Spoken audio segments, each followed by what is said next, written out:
ઉત્તર પ્રદેશમાં મોદી સરકારના સમયમાં થયેલા વિકાસ દ્વારા ભાજપ સરકારનો પ્રચાર કરવામાં આવી રહ્યો છે, પરંતુ જ્યારે મોદીની યુપીમાં સભાઓ થાય છે ત્યારે ત્યાંના ખેડૂતોને સહન કરવું પડે છે મોટું નુકસાન।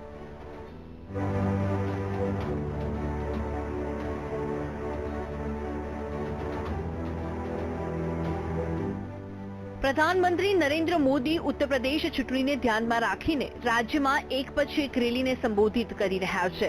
તેમની દરેક રેલીમાં મોટી સંખ્યામાં લોકો આવતા હોવાનો દાવો કરવામાં આવે છે, પરંતુ સોમવારે મહુમાં થયેલી તેમની રેલી પહેલા અહીં ખેડૂતો દ્વારા કરવામાં આવેલી ઘઉંની ખેતીને કાપી નાખવામાં આવી છે।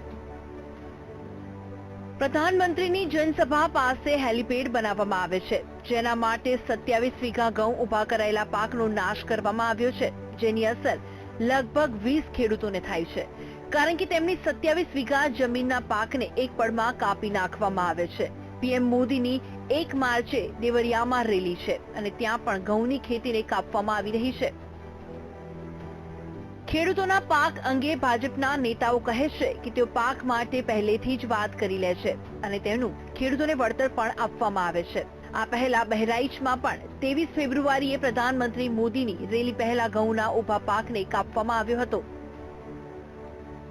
જે ખેતરનો પાક કાપવામાં આવ્યો હતો તે પીડિતાના મતે તે પાક તૈયાર થયા બાદ તેને વેચીને પોતાની દીકરીના લગ્ન કરાવવાના હતા, પણ તેમણે રેલી માટે ઉભા પાકને કપાવી નાખ્યો હતો અને સાથે જ પાકનું વળતર માત્ર 25,000 નક્કી કરવામાં આવ્યું હતું। જો કે 25 માંથી પણ તેમને માત્ર 8,000 આપવામાં આવ્યા હતા। એક તરફ મોટી રેલી અને મન કી બાતમાં ખેડૂતો માટે મોટી યોજનાની પ્રધાનમંત્રી મોદી દ્વારા વાત કરવામાં આવે છે, ત્યારે બીજી તરફ થોડીક ક્ષણોમાં ઉત્તરાયણ માટે ખેડૂતોના આખા વર્ષની મહેનતનો નાશ કરી દેવામાં આવે છે।